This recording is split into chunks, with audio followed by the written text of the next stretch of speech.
السلام عليكم ورحمة الله تعالى وبركاته. مرحبا بكم أعزائي التلاميذ في موقع باك فصيل لنتابع سلسلة من سلسلات التمارين الخاصة بالجهد المشترك العلمي. إذا السلسلة التالية هي الأعداد الزوجية والفردية. كتبت أنا نص التمرين في السبورة، رغم ذلك نص التمرين تلقاو في أسفل الفيديو. كنصحكم تشارجيو نص التمرين وتخرجوا التمرين باش تستعدوا للفرض قبل ما تشوفوا الأجوبة. على اي الناس اللي كيلقاو مشاكل في التمارين وكيلجؤوا يشوفوا الحل هو الاول، كنصحهم كذلك باللي يتفرج في الفيديو. الناس اللي كيتبعوا الطريقه واخا انا لا احبذها وشاف الجواب هو الاول، شفتي الجواب هو الاول، اذا عاود للتمرين خدمو من بعد باش تاكد انك شديتي دوك المعلومات. اذا نمشيو للتمرين الاول. بين ان ان او كاري زائد ان عدد زوجي لكل ان ينتمي الى ان. حنا كنعرفوا ان الاعداد الزوجيه كتكتب على شكل دوكا، يعني إن مضروبة في واحد العدد. إذا بالنسبة للأعداد الفردية هي دوكا بليس أن، بمعنى أن الأعداد إما كتكون زوجية وإما كتكون فردية. طبعا كنهضرو هنا على الأعداد الصحيحة. إذا حنا الآن باش نبينوا أن واحد التعبير على اللي كيكون على شكل ان او كاري زائد ان أنه دائما عدد زوجي. مثلا أعطيني رقم كما بغا يكون، مثلا 3، يعني 3 أس 2 زائد 3، 3 أس 2 9، 9 زائد 3 12، 12 عدد زوجي. بمعنى أي عدد اعتبرته هنايا وعوضته في التعبير فإنه دائما يكون زوجيا. كيف سنبين ذلك؟ إذا باش نبينوا هذا التعبير هذا يمكن لنا كبداية أننا نقولوا لدينا، لاحظوا، لدينا n أو كاري زائد n تساوي ماذا؟ تساوي n عامل n بليس 1. إذا عملت هنا على n، كنلاحظوا أن هذا التعبير كيساوي هذا التعبير. وشنو يمكن نستنتج من هذا التعبير؟ أنه جداء عددين متتاليين، بمعنى 2 في 3، 5 في 6، 7 في 8، 12 في 13، بمعنى أنه دائما جداء عددين متتاليين دائما زوجي. هادشي اللي بغينا نبينو. إذا هنا باش نبينوا هذا التعبير أنه دائما زوجي، في السؤال الأول نفترض أن n عدد زوجي. إذا ناخذ جوج حالات. نفترضوا أن n عدد زوجي، إذا n تساوي 2k. وفي هذه الحالة كنعوض هذا التعبير بدوكا. انتبهوا معايا. إذا n عامل n بليس 1 كتساوي 2k عامل 2k بليس 1. لاحظوا مزيان هنايا. إلا انتبهتوا فإن هاد 2 هي هذه، هاد دوكا. إذا قلبوا على المغالير. إذا هاد التعبير كله نقدر مثلا نسميه أنا كابريم، حيت ك عامل دوكا بليس ان في نهاية المطاف فهو عدد. وماذا نلاحظ أنه يساوي دوكا بريم، وبالتالي فإن التعبير إذا كان ان عدد زوجي فإن ان عامل ان بليس 1 حتى هو عدد زوجي. إذا في هذه الحالة ان أو كاري بليس ان عدد زوجي. إذا ولكن هنا كنمشيو للافتراض الثاني. إذا كان n عددا فرديا، لاحظوا، نفترض أن n عدد فردي. نفترض أن n عدد فردي. إذا كان n عدد فردي ماذا؟ إذا n كتساوي دوكا بليس 1. اييه. اذا الا كانت كتساوي دوكا بليس 1 كنشد عاوتاني هذا التعبير كنعوضو بدوكا بليس 1. اذا لاحظوا n عامل n بليس 1 يساوي دوكا عامل اذا هاد n غنعوضها بدوكا بليس 1، هاد n غنعوضها بدوكا بليس 1 زائد 1 اللي كاين اصلا. إذا في نهاية المطاف يمكن أن نعوض 1 زائد 1 ب2. إذا يمكن أن نستنتج هنا أنه يمكن التعميل على 2. لاحظوا. إذا باش ما نتلفوش غنحترم الترتيب. إذا 2 هيكون هنا ثم ك بليس 1. بما أن الضرب تبادلي، بمعنى أنه يمكن 2 في 3 هي 3 في 2، 7 في 8 هي 8 في 7، يمكن لي نحيد هاد 2 هنا ونجيبها لهنا. إذا لاحظوا معايا هذا التعبير كله هو شنو؟ هو كابريم وهذا هو 2. إذا في نهاية المطاف حتى إذا كان n عدد فردي فهذا التعبير يظل دائما زوجي، وبالتالي n اوكاري بلس ان عدد زوجي. اذا هو عدد زوجي في الافتراض الاول، عدد زوجي في الافتراض الثاني. احنا عارفين ان ان اما يقدر يكون عدد فردي اما يقدر يكون زوجي، وبالتالي في هذا في كلا الافتراضين فالتعبير صحيح. ومن هنا نستنتج ان ان اوكاري زائد ان دائما زوجي. وهنا نقدروا نستخدموا ان ان عامل ان بلس واحد حتى هو زوجي، حيت التعبير هو هذا. ويقدر احيانا، حيت بعض المرات حتى في الفروض كيعطيوك اسئله متتاليه، مثلا بينت ان ان عامل ان بلس واحد فهي عدد زوجي، يقدر يخدم لك هذه في وسط شي تمارين اخر ويقول لك باين واحد التعبير عاوتاني يقدر يكون كبير عدد زوجي، وخاص تكون مثلا عارف هذه القاعده ان ان عامل ان بلس واحد عدد زوجي انطلاقا من الجواب ديال السؤال اللي جاوبتي عليه سابقا. اذا احنا بينا انه عدد زوجي. نتمنى انكم تكونوا فهمتوا مزيان.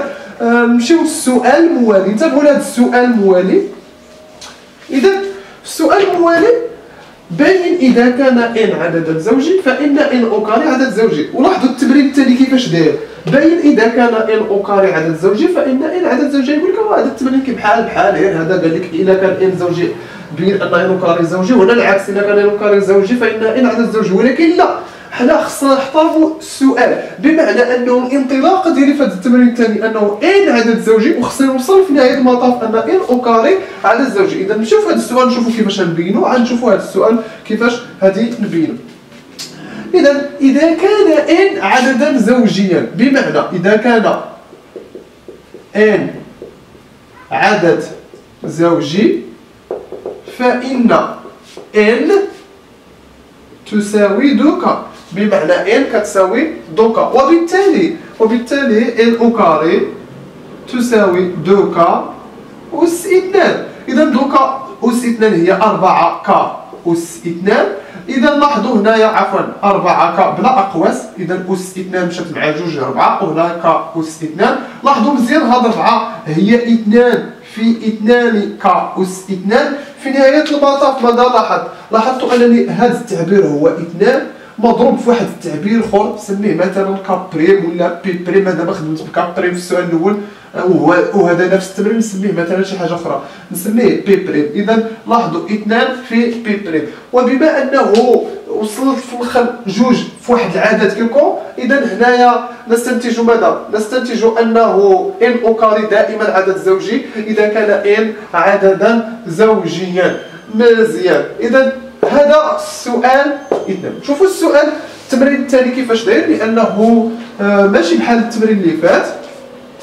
باين اذا كان ان اوكاري عدد زوجي فان ان عدد زوجي، بمعنى خص الانطلاقه ديالي ان ان اوكاري عدد زوجي ونرجع نبين ان ان عدد زوجي. اذا في هذه الحاله هذه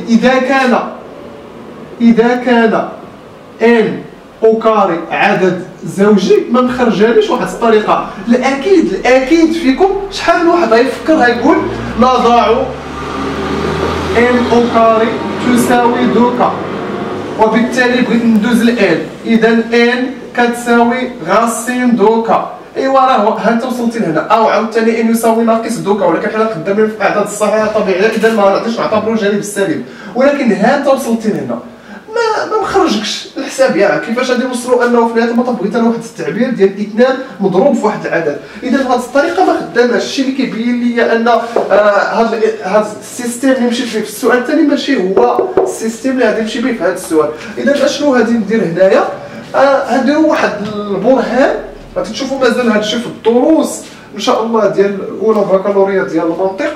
واخا في سالكيه باقي ما قريتوش المنطق، ولكن ضمنيا كتستعملوا هاد البراهين، ولكن في اطار محدود. ولكن الناس اللي بغيو يتعرفوا على البراهين اكثر وعندهم فضول وشغف بغيو يعرفوا شنو كاين، يمكن لهم مسبقا يشوفوا الفيديوهات ديال الاستاذ عبد الرحمن الاولى بكالوريا. اذا الاستاذ المحترم راه شرح الدرس في 6 اجزاء. الناس اللي بغاو يديروا سيونس مات، الناس اللي كيقلبوا على يعرفوا اكثر يقدروا يشوفوا الفيديوهات راه مشروحين بطريقه جيده جدا. اذا هنا في هذه الحاله اذا كان ان اوكاري عدد زوجي، لاحظوا فإن ان عددا زوجي. إذا هنايا غادي نمشيو بالعكس.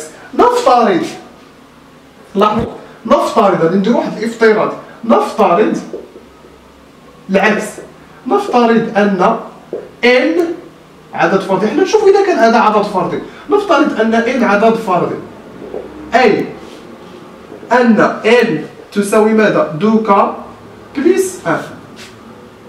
2k بلس 1 اييه. اذا شنو غادي نديرو؟ غادي نشوفوا n او كاري ديالو كيفاش غادي يكون. اذا n او كاري ديالو غادي يساوي ماذا؟ غيساوي 2k بلس 1 الكل أس 2. ايوا اذا في هذه الحاله غادي نشر n او كاري كتساوي 4k أس 2 زائد 2 في 2 هي 4k زائد 1.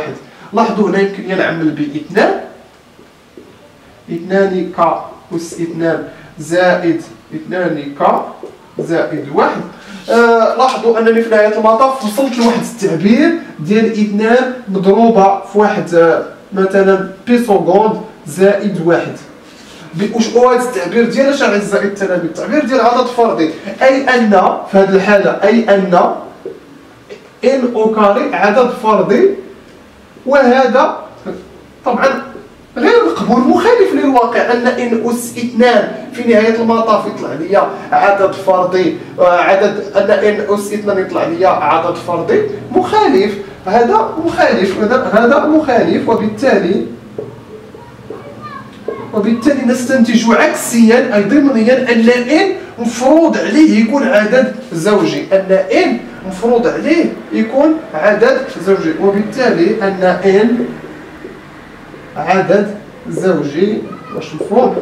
بمعنى ان اعزائي التلاميذ هنايا اش كنشوفوا؟ كنشوفوا ان الانطلاقه ديال العدد الفردي او كاري ديالو كيوصل لعدد فردي، بمعنى انه ما يمكنلياش نبدا بعدد او كاري، ما يمكنلياش نبدا بعدد زوجي الا وانه ان او كاري ديالو كيوصلنا في نهايه المطاف عدد زوجي. لو ان افترضنا ان هنايا ان عدد فردي وعطاني المربع ديالو عدد زوجي، فان هذا البرهان فهو خاطئ. ولكن حنا شنو شفنا؟ مشينا افترضنا ان ان عدد فردي، اش استنتجنا؟ استنتجنا ان مربع عدد فردي هو عدد فردي. مثلا 13 اس 2 عطاتني 169، ما عطاتنيش عدد زوجي، عطاتني عدد فردي. وهنا اللي كيبين لنا هذا البرهان الخوف انه يخالف الاصل، ومن هنا نستنتج ان هذه التيوري صحيحه. لا بد يكون ان عدد زوجي باش تحصل على ان او كاري عدد زوجي. نتمنى اعزائي التلاميذ انكم تكونوا فهمتم مزيان هذا الدرس.